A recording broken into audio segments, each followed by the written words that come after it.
Olá pessoal, bom dia. Não sei que horas vocês estão vendo esse vídeo, né? Essa é a magia do EAD, a magia da tecnologia. Veio para ficar, não tem o que fazer, não tem como fugir. Contudo, nos dá N possibilidades, inclusive de vocês terem uma aula com qualidade, sem precisarem se deslocar e agregar ainda mais tempo no custo que vocês já têm, que fazer uma graduação e sair com o diploma. Então, o EAD bem usado é uma ferramenta incrível que ajuda a todos. E principalmente no quesito eficiência, né? Porque tem uma redução de custos incríveis para todo mundo e você consegue potencializar a qualidade porque o aluno assiste a hora que quer, né? A hora que ele está mais motivado a fazer isso. Deixa eu dar só uma ajustada aqui. Então, como que vai funcionar nessa matéria, pessoal? De noções e perícias contábeis. Bom, primeiramente,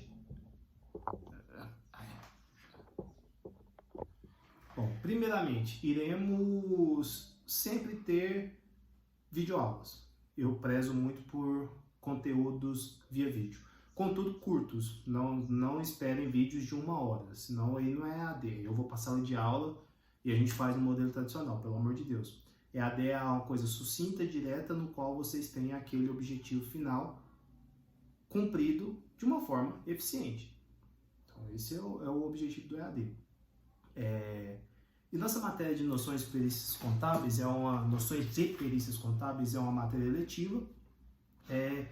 Contudo, é uma matéria muito estratégica, porque perícia eu vejo que é a área da contabilidade menos usufruída pelo contador.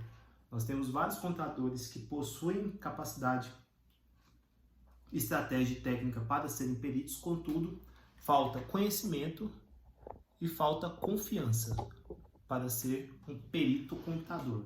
Por que falta conhecimento sobre a perícia e falta confiança? Porque sabe que existe, mas não se corre atrás para se entender melhor como funciona a perícia. Não é à toa que ela também é uma matéria eletiva, porque ela não faz parte ali da grade do MEC, de exigências para o curso de Ciências Contábeis, para vocês terem uma noção. Então é uma matéria que é um pouco esquecida pelas instituições de ensino, já vem do MEC, não estou falando que é exclusivo da ESUP, e também pelo profissional. Contudo, é uma profissão que dá muito retorno, muito dinheiro, e ao mesmo tempo um perito contador não para de trabalhar. É um cara que sempre está sendo solicitado.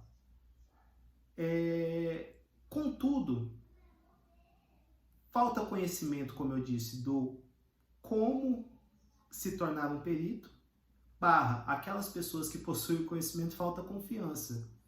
E o que significa essa confiança? A assinatura de um perito contador, ela tem um peso gigantesco.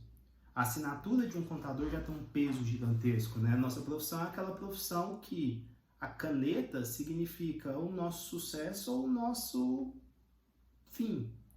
Porque a partir do momento que nós damos a nossa chancela, que nós damos a nossa assinatura, que nós damos o nosso aval, nós garantimos que aquele processo está sendo feito de acordo com uma série de preceitos, teorias, normas, leis, que vem lá de 1240 e alguma coisa com o nosso querido Frei Luca Pacioli. Nossa assinatura é carregada de toda essa história, de todo esse peso. Agora, o perito ainda tem um plus a mais na assinatura dele, porque a partir do momento que ele assina, ele está dando um parecer a favor ou contra alguém. Então você está na prática, digamos, entre aspas, porque quem faz isso é o juiz, mas você está, de certa forma, condenando ou absolvendo alguém. Eu comparo muito a perícia com o VAR do futebol, nosso querido assistente de vídeo. Quem acompanha o futebol sabe que o juiz, dentro de campo, ele tem a autoridade máxima e a autonomia máxima. Contudo, há um lance suspeito de expulsão de algum jogador, há um lance suspeito de infração penal, de pênalti, há um lance suspeito se foi gol ou não, se está impedido ou não em um lance de gol, o VAR tem autoridade para chamar aquela autoridade maior, que é o juiz, e falar, opa, vem cá rever isso aqui, porque na minha concepção isso aqui está errado. Então, ou seja, ele embasa totalmente a opinião do juiz. E o perito é a mesma forma. Quando se é solicitado uma perícia, o laudo pericial praticamente condena ou absolve, porque o juiz não tem conhecimento técnico sobre aquilo, por isso que ele chama um perito. Vamos imaginar uma ação trabalhista. A Cristiane, ela entra com um processo trabalhista contra determinada empresa, e aí ela requer todo um cálculo, porque segundo ela entrou nessa empresa em 2008, nós estamos em 2022. Ela alega que em 2009 o seu dissídio foi pago de forma errônea, foi pago a menor. Então, ou seja, aquele reajuste salarial de acordo com a convenção coletiva foi pago a menor. Ela tinha direito a um aumento de R$100, pagaram 50. E aí, daí para frente, virou uma bola de neve. Tudo foi pago errado, porque os dissídios subsequentes foram pagos baseados em uma base falsa, que não é aquela base original, se fosse chamado salário dela mais R$100. As previdências dela foram recolhidas errada, o FGTS dela foi recolhido de forma errada, o 13º dela foi pago de forma errada, o INSS patronal dela foi pago de forma errada, o seguro-desemprego dela foi pago de forma errada, porque essa diferença foi o que fez um cálculo maior ou menor na tabela do seguro-desemprego. Então, daí para frente, desencadeou uma série de eventos que atrapalharam a vida dela. E aí, ela entra com uma ação trabalhista, contrata um advogado especializado e etc. E aí chega no momento da corte. Geralmente, juizado de pequenas causas e etc. O juiz senta numa cadeirinha assim como eu estou, e aqui tem do lado a Cristiane e o advogado dela, que nós temos do lado a empresa, com o seu representante advogado, representando a empresa, um gerente ou o próprio CEO, geralmente é um gerente de recursos humanos, gerente de pessoas, o nosso querido Head of People. E aí, essas pessoas vão dialogar ali. A Cristiane apresenta as informações dela para o juiz, a empresa apresenta as informações dela para o juiz. Todo mundo alega estar correto. O juiz, ele é formado em quê? Em direito. Ele não tem formações e competências em processos trabalhistas. O que ele vai fazer? Falar, olha, você está falando que está certo, você está falando que está certo. Você tem dados que, aspas, provam que você está certa, você tem dados que, aspas, provam que você está certo. Eu vou solicitar uma perícia desses documentos. Eu vou solicitar um profissional capacitado, habilitado para e com notório saber para verificar tanto os seus documentos quanto os seus documentos e qualquer documento que ele ache necessário, para que ele chegue com um laudo e diga, olha, na minha concepção foi pago errado, ou na minha concepção foi pago certo, seguindo todos esses preceitos, esses métodos de perícia. E aí a Cristiane fala, tudo bem, a empresa fala, tudo bem. E aí o juiz faz a solicitação e me contrata como um perito contador, no qual eu vou rever toda aquela documentação de rotina trabalhista, cálculos trabalhistas, né? E aí eu solicito os documentos que a Cristiane tem, solicito os documentos que a empresa tem e vou fazendo a minha análise. No meio disso, eu detectei que eu preciso de mais informações. Só isso não é o suficiente. Eu vou pedir informações tanto para a empresa quanto para a Cristiane.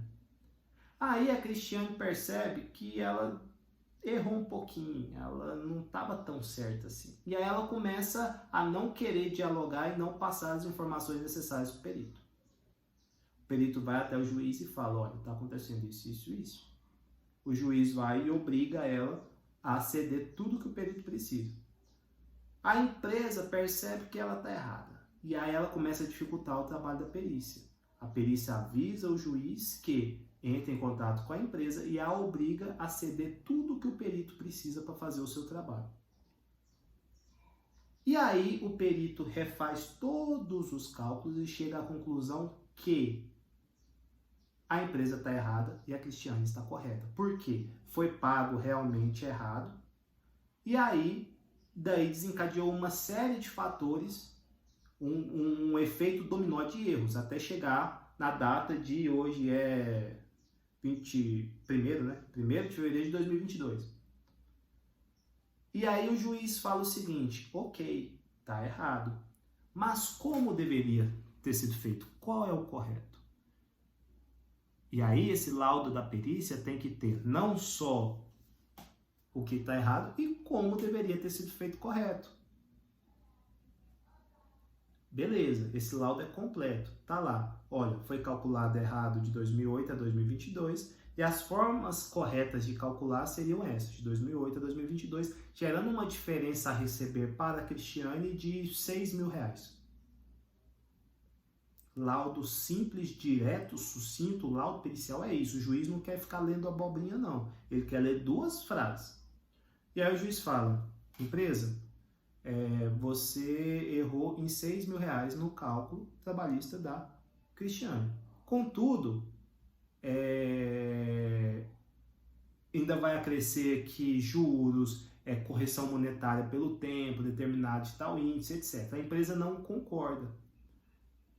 Aí o juiz fala: beleza, você tem um direito seu de discordar.